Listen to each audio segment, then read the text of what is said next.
Rivian has announced a new partnership with Volkswagen. It's starting off with $1 billion initial investment, but it could go up to $5 billion. Rivian stock is now up nearly 30% on the news. It's trading around a lot, so some people are taking gains, some people are very excited about this. Either way, Rivian stock is going up a lot. Volkswagen is now in partnership with Rivian, and there's a lot of questions around this. The question one is, does this help out Rivian? Can the company now become profitable when historically it loses money every single quarter and it loses money every single EV that it sells? So can Rivian turn around their fundamentals? The second question is, what does Volkswagen get out of this? Is this a good thing for Volkswagen, and what is the play here? We'll be looking at both of those questions in this episode. Now, of course, we also have some other news. Amazon is up nearly, in fact, it's above 3% today now. So Amazon's up big, and it's moving close to $200 per share, which is an all-time high for the stock. Amazon is, of course, a company that I'm invested in a lot. I have my portfolio here. This is the story fund. Amazon is my top investment. So I like seeing it move up, but Amazon is moving up because of specific news. We have news that Amazon is creating a Chat GPT killer. We're going to be going over an exclusive report on this, but apparently Amazon feels that it can compete directly head-on with Chat GPT. And there's also, of course, the news that Amazon has finally released the dates of their next Amazon Prime Day. They have some big things planned for Amazon Prime. We're going to be going over that and some of the rumors and misconceptions about the Amazon Prime deals as well. And then finally, we've talked a lot about the streaming wars on this channel. I have declared many times over the past couple years that Netflix has won. There's no more streaming wars. Netflix has just won the thing. Look at any of the numbers. Look at the cash flows. Look at the subscribers. Look at the retention rate. Look at the amount of content being created. Netflix has won. But that may not be fully true if you widen the scope of streaming wars and include one other company that happens to be dominating in streaming. That company is YouTube. YouTube isn't only big just on the cell phone. Everyone has YouTube on their cell phone. We know that we watch YouTube on computers and cell phones, but YouTube is now winning on the television. On the big TV, YouTube has more streaming time than major streaming services, including Netflix. The numbers are actually staggering. I went through and charted out years of history with the streaming market share for television, and the data is just incredible. We'll be looking at the dominance that YouTube has over the streaming wars, and what this means for the future of Google. So we have a lot to get to in this episode. If you enjoy this type of content, you can consider subscribing to the channel and liking the video. Those are for free. Now, before we jump in, I have to mention, I do own some of the stocks being discussed in this video. I'm an investor, and I show transparently what happens with my portfolio. This portfolio here is called the Story Fund. I track this one week by week on this channel. The Story Fund has grown a lot over the past year and a half. It's gained an immense amount of value with $76,000 in gains. Most of this has come from stocks that at one point people thought were dead stocks. These ones have been the best performing. Netflix, when that company was a dead stock, I invested more and more into it aggressively, and I turned a major loser back into a winner. So Netflix is now a big position, $71,000 in this holding, $24,500 in gains. So we have a sizable amount of gains in Netflix as this company becomes a free cash flow machine. But then the largest holding is Amazon, an $81,000 position, now $23,000 in the green. And like we've seen, Amazon is closing in on $200 per share. I fully expect it to surpass that price point. When we look at the portfolio and I chart out every single buy, every buy I've done since the beginning, and I've created an alternative reality as if I had bought the S&P 500, this is what it looks like. We have the S&P 500 as the red line and the Story Fund as the blue line. And again, this is completely equal comparison as if I bought each of them on the same day. You can see the trend start in 2023. The Story Fund was down big, and then it started to recover as Netflix, Amazon, Microsoft, and Google all recovered dramatically. And now it is well above the S&P 500. The Story Fund's returns so far are 52%. The S&P 500s would be 37%, investing the same capital at the same time. So we strengthened this relatively small lead to a sizable outperformance of the benchmark index. So I'm happy with the performance of the portfolio. I'm going to continue tracking this until 2025. And either way, I'll show you the outcome, whether it's good or bad. But so far, I'm extremely confident in the stocks that I'm invested in. I think the next couple of years are going to be really good for them. Now let's go ahead and jump into the main story here. Rivian just received a massive lifeline from Volkswagen. Up to $5 billion of funding with this new strategic partnership. They've already received $1 billion. So this is a massive influx of cash. And Rivian's a company that needs cash. Let's go ahead and check out Rivian's fundamentals using Qualtrim. If we look at Rivian today, it's up 22% as of right now. It was up 40% today, then 30%. It seems like some people are cashing out taking gains, but either way, 20% in a day is not bad. We have the note here that this is because of that strategic partnership. Now, the valuation metrics don't make sense at all because this company is not profitable. So judging it on a PE ratio or free cash flow yield doesn't make sense. When we look at the stock price, Rivian is still a struggling company, down big this year, even with today's jump. The revenue has grown, but it's flattened out over the past 3 quarters, so that's not great. And then we look at the profitability metrics, and that's where things get desperate. Rivian looks like a very unprofitable company that has no strong trend towards profitability. So it's okay if a company doesn't have profits today on the assumption it'll have strong profits in the future. We've seen companies pull this off time and time again. Companies like Netflix. Netflix went through a long time period of not having free cash flow, but eventually they moved towards cash flow positive. The story with Rivian is hopefully the same story, that the company's doing major CapEx investments today that will pay off in the future. But that still creates a challenge for today. Rivian is a company that quarter after quarter after quarter loses a lot of money. This is expensive. Infusing this company with cash again and again and again is not a fun thing to do for investors. If we look at this going back to 2020, Rivian was losing $400 million per quarter. $500 million, $800 million, $900 million, $1.1 billion. It gets into the $1.8 billion of losses in free cash flow per quarter. And again, this loss in free cash flow doesn't even show the full story of them losing additional money and dilution through paying their employees through stock-based comp. That's an additional $233 million in the previous quarter. The net of that, if you net out both of them, that is a loss of $1.76 billion. So these are substantial losses that Rivian's taking on every single quarter, putting the company in a more dire situation. If we look at the cash and debt pile here, and we observe this over time, you can see the trend over the past 2 years that the cash is going down every quarter, and the long-term debt, that salmon color and pink, the long-term debt is going up. When these two things happen at the same time, their credit rating gets into question. If their credit rating goes down from S&P Global or Moody's, that means the company will have a more difficult time financing future expenses. As the stock price goes down in value, the cost of raising funds through equity becomes more expensive. And raising money through selling shares is one of the ways they've been funding their business. Last year, they diluted over 5%. Looking over the fundamentals of this company, it's clear that Rivian is not in a strong financial position. In fact, they are in a desperate position. Rivian is a weak company financially, desperate for help, that's on a trajectory to go bankrupt. Their cash pile going down, the dilution speeding up, the free cash flow loss every single quarter eventually adds up. The company has not shown that they can make money selling vehicles. So they're in a state of not being scaled. What automotive companies need above all else is scale. They need to get to a point where they can make money every vehicle they sell. And Rivian's at the point where they have a lot of expenses, a lot of overhead, but they don't have the scale. So this company's in a desperate position financially, but on the bright side, Rivian has some positives. The company offers vehicles that are widely liked by customers, by the public, by reviewers, by review blogs, by YouTubers. Their R1T is really well liked. The new products that they released are also received well. The people that use them and review them online seem to really like them. So Rivian's a company that has a good product. People generally like the vehicles, but it has a terrible business model. They're selling something for less than the cost of making it. You can't sell something for less than the cost of making it indefinitely. That's just not sustainable. We've seen that play out with companies like MoviePass, letting you sign up, watching movies as many as you want, and doing it for less than the cost of making it. That wasn't a sustainable business model, and we see Rivian doing something very similar, at least right now. The hope is, with this new partnership, that things will eventually change.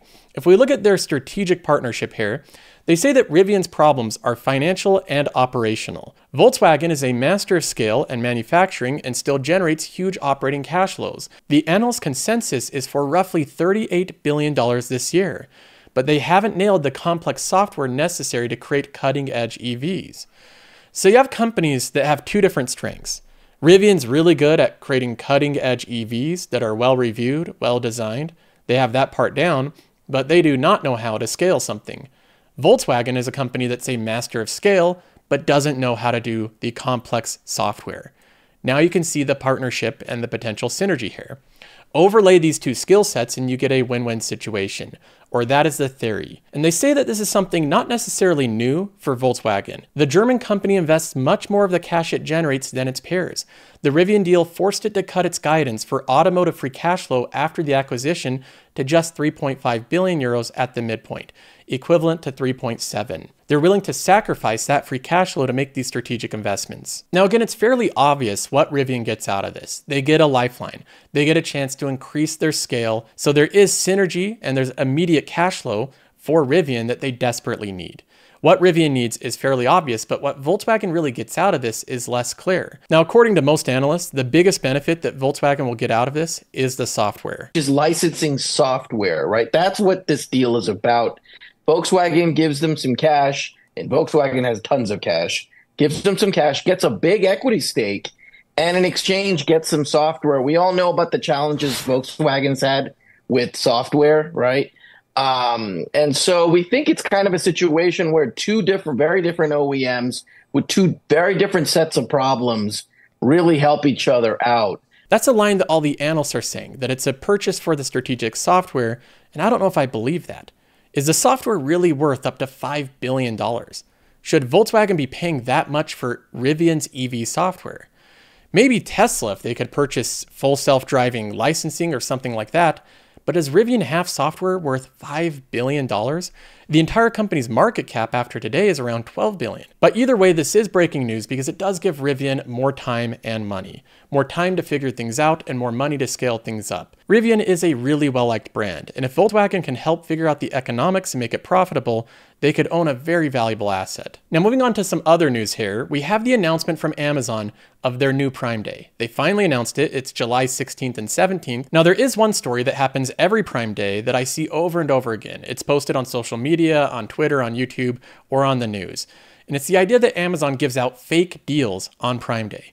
That the deals they give out are not real, they don't really save money. It's just retailers listing the original price way up here and then fake marking it down to here. That's not what Amazon does. And in fact, they make it nearly impossible to do that as a retailer selling on Amazon. I know people that sell on Amazon and they cannot do fake deals where you list a new product and you say the original price is here, but we're really just going to sell it here. With every discounted item on Amazon, they have an information box that you can use to expand to show you information about the discount. And they go over the mechanics of how this works. The list price is the suggested retail price of a new product as provided by the manufacturer, supplier, or seller, except for books. Amazon will display a list price if the product was purchased by a customer on Amazon or offered by other retailers at or above the list price in at least the past 90 days. List prices may not necessarily reflect the product's prevailing market price. So in order to have a discounted item on Amazon and be part of the Prime deal, you have to prove to Amazon that you've been selling the item at above that price for the past 90 days. And they have to even average it out. So retailers on Amazon actually have to prove that this is in fact a real deal. And furthermore, the strategy of doing a fake markdown, where you list something up here and then you immediately mark it down to here, is illegal, at least in Europe and in parts of the US. So governments would act against this if Amazon was giving out fake deals. Now just today, off of this news, in combination of other news, Amazon is getting a price target hike from analysts based on the runway of efficiency. Basically right now, if you summarize their price hike, the whole thesis behind it is that Amazon has less efficiency today than they did in 2019. And their goal is to get back to 2019. So the analysts here bumping up the price target of Amazon are saying that there's still more efficiencies to come. There's still more free cash flow to come. And they bumped their target up from 210 to 220. So Amazon's on a roll. It seems like it's all good news. This year's Prime Day will be bigger than previous years. They have more customers, more sales, more products. They have more market share. The stock price is up 4%, and the company's well set up to generate enormous amounts of free cash flow. Now it's moving closer and closer to that $200 per share point. And then we also have the additional news that Amazon is secretly working on a Chat GPT killer. The secret internal project is codenamed Metis. I guess it's not much of a secret anymore, but it's codenamed Metis, and it's likely a reference to the Greek god of wisdom. The new service is designed to be accessible from web browsers, similar to other AI assistants. Metis is powered by an internal Amazon AI model called Olympus, another name inspired by the Greek mythology. This is a more powerful version of the company's publicly available Titan model, the people familiar said. At the most basic level, Metis gives text, an image-based answer in a smart conversational manner, according to the internal documents. It's also able to share links to sources of its responses, suggest follow-up queries, and generate images. That seems a lot like ChatGPT or Gemini. Amazon wants Metis to use an artificial intelligence technique called retrieval augmented generation. This means Metis would be able to retrieve information from beyond the original data used to train its underlying Olympus model. So there we have it, the rumor of the Metis ChatGPT competitor coming from Amazon. And apparently they've been working on this project for a long time, trying to play catch up with Microsoft, with ChatGPT, with Gemini, and all the rest. Now, it is a bit surprising that Amazon is going head to head in the LLM ChatGPT space. For a while, I thought that Amazon didn't need to do this. They're simply integrating AI into every product and service they had. But it seems like they're not only integrating AI into everything they're doing, but they want to be part of this race head on. So this is another project, another thing Amazon's working on in the background. We can look at the numbers here. And this is it's part of what Amazon spends money on. If we look at their expenses, they have an enormous R&D expense. This is $16 billion per quarter, $31 billion in a quarter. Amazon has these incredible R&D expenses, and that huge amount of money is going somewhere, in some cases to secret projects like Metis. Whether this will ultimately amount to something meaningful, we'll have to wait and see. Now finally, we get to the news of the true winner of the streaming wars. On this channel, we've talked repeatedly about the streaming wars because I have a major investment in what I believe has been the consistent winner for years, which is Netflix. Netflix has won the streaming wars long ago. Years ago they won. You can look at any of the stats, any of the subscriber counts, any of the revenue and viewership, and Netflix has won. When I talk about the streaming wars, I've been talking within the scope of traditional streaming companies. Companies like Netflix, or like Max, or Paramount, or Disney Plus, Peacock, those type of traditional streaming companies. It appears that there is an actual dominant winner in streaming, and it's none of those companies. It's YouTube. YouTube is the dominant streaming winner, and the most shocking part is they're the dominant streaming winner not just on screens, right? We look at YouTube and you think, well, of course they're the dominant streaming winner. They're free, they're advertisement driven, they're ubiquitous, everyone knows about YouTube. But we're not just talking about YouTube on cell phones. The majority of YouTube viewership is on the cell phone. It's on the computer. That's where most people are watching YouTube. But even when you get rid of those aspects of YouTube, even if you took away the cell phone and the computer and the tablet and you just focused on the television, YouTube still wins. They're still in the lead, even if you just look at the television. According to the analytics firm Nielsen, which releases stats specific to television viewing, they have the numbers of the percentage market share of television view time by all the streaming players, including YouTube. We can look at them right here. This is something that I've charted out on Qualtrim. You can see all the different major streaming services here. We have Netflix, YouTube, Hulu, Prime Video, Disney Plus, Max, Paramount, Peacock, and Roku. All these companies have their own little streaming services, but the only outlier here, the one that really sticks out, is YouTube. And again, I just want to emphasize this. This is share of US TV time, not tablets, not laptops, not mobile. If we look at this going way back, we can see that YouTube has gained market share in television time over the past 2 years. It went from 6.9% and then it jumped up to 8.5% in 2022 Q4. Then it went to 8.6, 8.5, then up to 9.1. YouTube made a big leap, 9%, and then 9.1%. If we look at other companies like Netflix, this is what I consider the streaming war winner, one of my major investments along with Google. But Netflix has it's gained market share, but it's kind of held it steady. Netflix has been good at defending their market share on the TV, but as they face all these competitors creating all this content around them, they're not really growing market share in television. Netflix still only holds around 7%, up to 8%.